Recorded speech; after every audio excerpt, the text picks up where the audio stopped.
দর্শক বন্ধুরা, এই মুহূর্তে সুপ্রিম কোর্টের অফিসিয়াল সাইট থেকেই একটি জরুরি তথ্য কিন্তু বেরিয়ে এসেছে এবং যার জন্য আমরা কয়েকদিন ধরে প্রতীক্ষা করছিলাম। অর্গানাইজার টিচার বা সংগঠক শিক্ষকদের একটি গুরুত্বপূর্ণ এসএলপি মামলা কিন্তু উঠে এসেছে। সেখান থেকে মামলা কার্যত কিন্তু ডিসপোজড যে স্ট্যাটাস দেখাচ্ছে। তো এর পূর্বে জানিয়ে রাখি যে 20-1-2025, 24-1-2025 এবং 27-1-2025 পরপর কতগুলি ডেট অতিক্রম করে, অর্থাৎ জানুয়ারি মাসের 20 তারিখ, 24 তারিখ এবং 27 তারিখ, এই তিনটি ডেট অতিক্রম করার পরে অর্গানাইজার টিচার বা সংগঠক শিক্ষকদের একটি গুরুত্বপূর্ণ মামলা এবং যে প্রসঙ্গে ভেরিফিকেশন স্কুটিনি রিপোর্টের জায়গাটি কিন্তু উঠে এসেছিল, যেটা প্রকাশিত হচ্ছে না, একটা অসন্তোষ বা সংশয়ের জায়গাও কিন্তু উঠে আসছিল। তো সেই দিক থেকে এই মামলা কিন্তু অর্গানাইজার টিচারদের মামলাটি কিন্তু ডিসপোজড হয়ে গেল।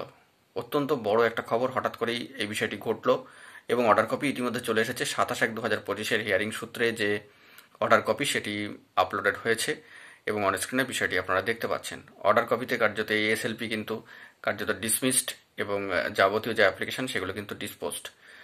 এবং সব থেকে খারাপ খবর যে এটা কিন্তু ঘটে গেল হঠাৎ করেই। যেভাবে আমরা দেখছিলাম মামলাটি বেঞ্চ পেয়েছে, তারপরে টেন্টেটিভলি শিডিউলে এসছে, কজ লিস্টে আসছে, সিএল নাম্বার বা সিরিয়াল নাম্বারেও আসছিল মামলাটি হিয়ারিংয়ের ক্ষেত্রে।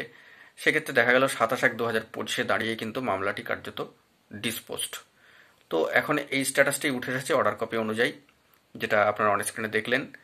তো পরবর্তী ক্ষেত্রে যদি আর কোনো প্রোগ্রেসিভ খবর থাকে সবটাই তুলে ধরবো। এখন এটুকুই, ভালো থাকবেন। জরুরি অথেন্টিক আপডেটগুলি পাওয়ার জন্য চ্যানেলটিকে সাবস্ক্রাইব করে সাপোর্ট করে সঙ্গে থাকবেন। ধন্যবাদ।